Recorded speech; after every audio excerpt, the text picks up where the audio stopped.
السلام عليكم ورحمة الله وبركاته. ازيكم يا حبايبي؟ عاملين ايه؟ يا رب دايما تكونوا بخير وفي احسن حال. رجعت لكم بقى بفيديو جديد، يا رب يعجبكم.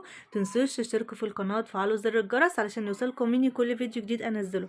اول حاجة كده، اللهم صل وسلم وبارك على سيدنا محمد وعلى اله وصحبه اجمعين. تعالوا كده نبدأ الفيديو بتاعنا ونقول بسم الله. بصوا بقى، زي ما انتوا كنتوا عارفين ان انا كنت شايله كل السجاد اللي كان موجود في الشقه وكده، ما عدا دي بس عشان تحت السرير فمعرفتش اشيلها. فالمهم بقى ان انا الجو طبعا بقاله يومين كده ساقعه. حتى امبارح كده كان عندنا جو، الدنيا بتمطر وكده شويه، بس مطر خفيف يعني. بس كان في هوا كده والجو بدأ يساع بقى، جو الخريف. كل سنه وانتم طيبين. خلاص الشتاء داخل علينا. فانا بقى قررت ان انا خلاص هنضف الشقه بتاعتي. طبعا انا كنت شايله السجاد والحاجات دي علشان يعني قلت ايه لما اجي انضف كده تنظيفه الخريف والشتاء، وابدا افرش بقى الشقه كده واظبطها، وافرش السجاد وكل الحاجات دي. بصوا السجاد كله هناك اهو. ثواني كده بس ايده النور. بصوا ادي السجاد بتاعي كله اهو، حتى المروحه خلاص ما بقيناش بنستخدمها فحطها هنا لغايه يعني ما اظبطها. واغسلها وبعدين هشيلها. واشتريت كده دي. آه بصوا خشب كده مكتوب عليها كل اعوذ برب الفلق، وليها كده علقه من تحت وكده شكلها حلو، عجبتني خشب فقلت هعلقها برضو لما اخلص وكده. وهنا السجاد اهو. فانا بقى دلوقتي اول حاجه هبدأ كده بأوضة النوم، عشان هي يعني ايه اقفلها على طول لما اخلص، وبعد كده ادخل على الركنة وكده، لان طبعا أوضة الركنة فيها البلكونة، فهتلاقوني طالعة داخلة على البلكونة وكده. فانا اول حاجة هعمل أوضة النوم واقفلها خالص واخلصها. اول بقى حاجة هعمل ايه، هشيل طبعا الملاية دي، وهشيل طبعا الخداديات بقى والحاجات دي كلها، علشان اعمل ايه، اخد الكسوة تحت اللي انا بحطها تحت دي، هغسلها. وطبعا هشيل الستاره برضو اغسلها. هي طبعا الستاره نظيفه بس انا برضو هغسلها، علشان ايه تبقى كل حاجه نظيفه في الاوضه.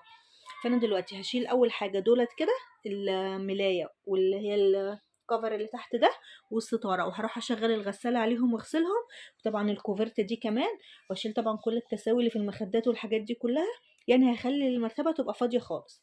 عشان تبقى كده الاوضه فاضيه خالص، هبدا بقى ان انا واحده واحده ان انا اعمل. فانا دلوقتي اول حاجه بس زي ما قلت لكم، هشيل الحاجات دي واروح اغسلها. وبعد كده تعالوا هشوف هنعمل ايه، وهقول لكم يعني انا هعمل ايه بعد ما اخلص الحاجات دي. اهو طلعت بقى الستاره والملايه زي ما قلت لكم والكوفرته، بصوا كل حاجه اهي. ماشي. وهنا طبعا الحاجات اهي طلعها دلوقتي بره على الشمس وكده. بس هلم الغسيل اللي بره ده عشان كنت غاسله وكده. طبعا فتحت بقى الشباك كده عشان يهوي الاوضه، ودي طبعا المرتبه اهي. كده خلاص بقى الاوضه بقت فاضيه، هبدا بقى ان انا ايه، انضف فيها كل حاجه. طبعا هظبط كل الخشب ده زي ما انتم شايفين كده. هقعد امسح بقى كل السرير والدولاب والحاجات دي بملمع الخشب اللي عندي واظبطه. والحاجات اللي فوق ديت يعني هطولها ان شاء الله وامسحها كده في فرشه عندي. واحاول طبعا برضو ان انا امسح النجفه دي واظبطها. طبعا كل الحاجات دي انا كنت شايله المفارش اهي وغسلاها. ماشي. وهنا كل ده هيتمسح بقى وهيتلمع، والازاز ده كله يتلمع كده. وبرضو هنا الازاز بتاع المرايه كله. بصوا دي كانت ايد جوري كده لو كنت شايفينها، كانت هي اللي حاطه ايديها هنا. فكل ده عايز يتمسح. وبرده هنا شايفين الكوميديون متوسخ ازاي، كل ده هيتلمع بالجلاسس كده هيبقى نضيف. طبعا الخشب كله والباب هنا برضو كل ده هيتلمع وهيتظبط. ماشي. وبعدين هعمل ايه، طبعا الشباك. بصوا الورق بتاع الشباك اللي انا كنت حاطاه ورا الشباك هوريهولكم دلوقتي من بره. مقطوع وكده، فعايز يتغير. فانا ان شاء الله برضو هغيره واظبط كده الشباك برضو وامسحه مسحه نضيفه، واظبط بقى الاوضه هنا. فانا واحده واحده كده برضو هوريكم انا هعمل ايه. زي ما انتم شايفين كده ده الورق اللي انا كنت بقول لكم عليه، بصوا مقطوع ازاي. طبعا بقى فيه تراب هنا، طبعا هو بيحمي الشباك من التراب خالص. بصوا بقى بايظ عايز يتغير. بصوا. فانا هغير بقى كل ده كده واركب ايه واحد جديد على الشباك وكده. دلوقتي بقى يا حبايبي انا هبدا كده بقى ان انا ارتب الدولاب بتاعي كده من جوه من هنا. عايزه اغير تطبيقه الفوط والحاجات دي، انا طلعت شويه كده هجرب عليهم تطبيقه كده كنت شايفاها عايزه اجربها. هبدأ بقى ان انا ارص كده الحاجات هنا وهنا برضو. يعني هنزل كل الحاجات اللي في الدولاب دي، وابدأ بقى ان انا ارصها من الاول كده وجديد، واظبط الدنيا هنا كده زي ما انتم شايفين. طبعا الظرف اللي هنا انا ظبطتها، استنى هوريها لكم برضو. بصوا الظرف اللي فوق دي انا ظبطتها، هي هنا فوق الدفايات كده وكوفرتات ما بستخدمهاش، فانا ظبطتها كده وطبقتها بالشكل ده. خليت ده شكلها كده. وطبعا هنا الهدوم بتاعتي والحاجات دي مترتبه، والحاجات اللي تحت ده كيس فيه دباديب كده وحاجات، فانا برضو مرتبه.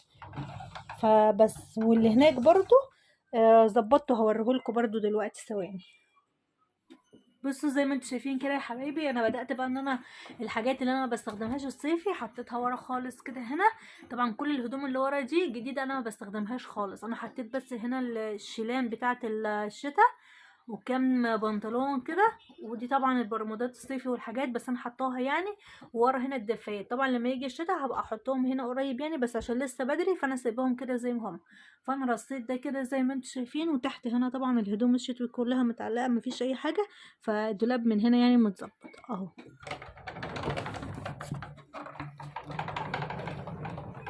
بس هنا بقى هو اللي هظبطه بتاع الفوط والحاجات ده، وهظبط الدنيا فيه يعني كده. طبعا بصوا شايفين التراب بقى، شايفين من تحت من هنا تراب بقى، فانا همسح التراب ده كده لان بقاله يعني سنتين ما اتشالش من يوم ما اتجوزت. فهشيل بقى المفارش دي كده اهي، وهمسح بقى هنا ده كده الرف، وامسح طبعا المفارش دي برضو اظبطها وافرشها تاني. بصوا انا رصيت كده الرصه دي بتاعت الفوط. هبدا بقى يعني انا مطلعه كده الفوط، بس بطلع كده ايه الاشكال يعني اللي شبه بعض بحطها كده مع بعض اهي. رصيت كده الرصه دي هحطها بقى هنا، بس بعد ما امسح بقى المفارش زي ما قلت لكم، وامسح الرف اللي هنا. انا طبعا نزلت اللي هنا ده عشان كان قدامي فقلت اجرب، بعد كده بقى هنزل اللي فوق ده برضو واظبطه زي اللي هنا. بس هخلص ده اللي هنا ده الاول يعني. هنا الرف التاني زي ما انتم شايفين فضيته خالص اهو. بصوا حطيت هنا الفوط بتاعته اهي، هبدا بقى ان انا ارصها برضو رصه كده واظبطها كده واحطها تاني. فهخلص برضو واوريكم بقى الدولاب بعد ما يخلص خالص في ضرفة الفوط هتكون شكلها عامل ازاي. زي ما انتم شايفين بقى يا حبايبي، خلاص خلصت الدولاب اهو ظبطته. قولوا لي ايه رايكم بقى في الرصه اللي في النص دي. انا طبعا غيرت كده نظام الفوط، حطيت اللي فوق ده زي ما انتم شايفين كده ايه، طبقت شويه كده اللي هم دول فوق بعض، وحطيت كده في النص 4 شبه بعض كده شكلهم حلو بفيونكة، وهنا برضو طبقتهم اهو. وفوق كده حطيت 3 اللي فوق دولت ايه، اللي هم مدورين كده يعني بحيث ان هم يمسكوا الفوط، وكمان عشان ما كانش عندي بقى لقيت ان ده الشكل المناسب يعني. فقولوا لي ايه رايكم كده في الرصه هنا بقى. بصوا الرصه دي هي اللي عجباني خالص، دخلت كده كل 2 في بعض. بصوا عامله ازاي، دخلت هنا كده كل 2 في بعض كل 2 في بعض. طبعا انا ما كنتش اعرف بتتعمل ازاي، بس شفتها يعني على النت بتتعمل ازاي وعملتها زيهم، كانت عجباني الرصه دي، بس حاولت ان انا اعملها لوحدي ما عرفتش. فشفتها يعني على النت بيعملوها ازاي، ورحت عاملاها كده زي ما هم عملوها. وحطيت برضو هنا كده فوط التزيين، دي فوط كده عليها زي حاجات كده اللي هي اللولي والحاجات دي. ودي برضو كده عامله زي كانها فستان كده وعليه فيونكه شكلهم حلو اهو. حطيت واحده هنا شبه اللي هنا، وحطيت اللي هم ايه الفيونكات التانية دي. فقولوا لي كده رأيكم ايه بقى في التعليقات اهي. طبعا هنا بقى في الملايات والتقومة، انا طبعا حطيت هنا التقومة اللي انا ما بستخدمهاش خالص. بصوا رصيتها كده، طلعت كل واحد ليه لسان كده، وحطيت ايه يعني الالوان اللي شبه بعض فوق بعض. يعني مثلا هنا اصفر واللي هو اللون ده حطيتهم فوق بعض، وهنا كده يعني ايه عملت تدرج للالوان كده على قد ما قدرت يعني ان هما كلهم يبقوا الوان كده شبه بعضهم تحت بعضهم. طبعا المفرش اهو. وهنا هنا قصدي الملايات بقى هي اللي انا برضو ما بستخدمهاش خالص. بصوا كلها حطيتها هنا كده زي ما انتم شايفين. وبصوا بقى رحت جايبه كده كفر من عندي بتاع خداديه، ورحت جايه عاملاه بالشكل ده وعامله له فيونكه، بحيث يعني ان انا اعرف ان دي كلها ايه الملايات يعني اللي انا ما بستخدمهاش وكده، هي بتاعت السرير الكبير. واللي فوق دولت اطقم بتاعت سرير الاطفال، بس انا عشان ما عنديش سرير اطفال فرحت جايه عاملاهم كده بالشكل ده وعامله لهم الفيونكه دي. حطيتهم كده هم 4 هنا اهو جوه، حطيتهم وربطتهم كده بالشريطه دي ورحت حطاهم هنا. كل دولت على فكره انا ما بستخدمهمش خالص يعني الارفف دي الحاجات اللي فيها دي انا لسه ما استخدمتهاش خالص ولا عملت بيها اي حاجه. كل اللي فوق ده برضو لسه ما استخدمتهوش خالص ولا بستخدم منه اي حاجه. بصوا بقى اللي تحت ده دي كده ملايات السرير الاطفال، بس انا عشان زي ما قلت لكم ما عنديش فما بستخدمهاش، فرحت جايه حطاها هنا كده. بصوا بقى الوان اهي. فرحت جايبه برضو كفر من ده بتاعت الملايه دي، رحت حطاه كده عشان اعرف ايه ان دول بتوع الاطفال يعني وكده كلهم جنب بعض. بصوا بالشكل ده كده. طبعا لسه هحط هنا يعني حاجات اللي انا بستخدمها، بس انا قلت اوريكم الاول ايه الشكل كده.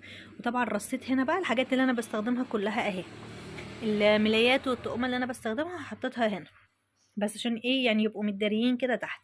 طبعا والمفارش اهي ظبطتها برضو مسحتها وهنا. قولوا لي بقى رايكم ايه كده في الدولاب، بقى شكله حلو ولا لا. بصوا شكله اهو. ده كده الشكل بتاع الدولاب بتاعي. قوليلي بقى رأيكم ايه في التعليقات، قوليلي شكله حلو ولا لا. فكده انا خلصت بقى الدولاب هنا، هبدأ بقى ان انا الم بقى الحاجات بتاعتي واظبط الاوضه، وهوريكم برضو انا هعمل ايه. بس حبيت يعني ان انا اوريكم كده الدولاب بعد ما خلصت شكله كان عامل ازاي. هنا بقى طلعت بقى الادراج بعد ما خلصت الدولاب الكبير، قلت بقى هظبط كل الادراج. اول حاجه الدرج ده زي ما انتم شايفين كان عامل ازاي، كان متكركب خالص وبايظ، فهظبطه برضو واخليه يبقى نضيف. هنا بقى بعد ما ظبطت ورتبت كل الحاجات اللي فيه، شايفين بقى الفرق، فرق كبير خالص. ظبطت كده الحاجات، كان عندي منظمين كده حطاهم فيه، ظبطت كده الحاجات اللي موجوده فيه اهي، وروقت كل حاجه. والحاجات اللي ما كنتش محتاجاها فيه يعني طلعتها بره، والحاجات اللي طبعا انا ما بستخدمهاش وملهاش لازمه رميتها علشان انضف بقى واظبط كل الادراج بتاعتي. انا حتى كنت مظبطه الدرج ده، وظبطت برضو الادراج التانية بتاعت التسريحه اللي تحت، ظبطتهم كلهم. وظبطت حتى الدرج بتاع الشنط، هوريهولكوا برضو دلوقتي. كل حاجه كده كنت مظبطاها ومخلصاها اهي زي ما انتم شايفين. بس اللي فوق دول بس جوري كانت بتلعب بيهم، فرحت جايه حطاهم كده. بس انا ظبطته وظبطت كل الحاجات اللي كانت موجوده جواه يعني، وحتى المفرش بتاعه غسلته وكده. هنا طبعا الكوفرت اهي اللي كنت غسلاها معاكم في الغسيل، خلاص طبعا الغسيل نشف وكده، وظبطتها اهي، حطيتها كده بالشكل ده، وعملت لها برضو فيونكه اهي. ودي طبعا الستاره اللي انا كنت غسلاها اهي. هشيلهم بقى دلوقتي لغايه ما اخلص برضو الاوضه وكده، وبعد كده يعني افرش الستاره. مش هفرشها دلوقتي، لكن الكوفرت هشيلها في الدولاب هنا. بصوا هشيلها هنا كده مع الكوفرتات دي بقى ومع الدفايات، فهشيلها هنا كده واظبطها معاهم اهي.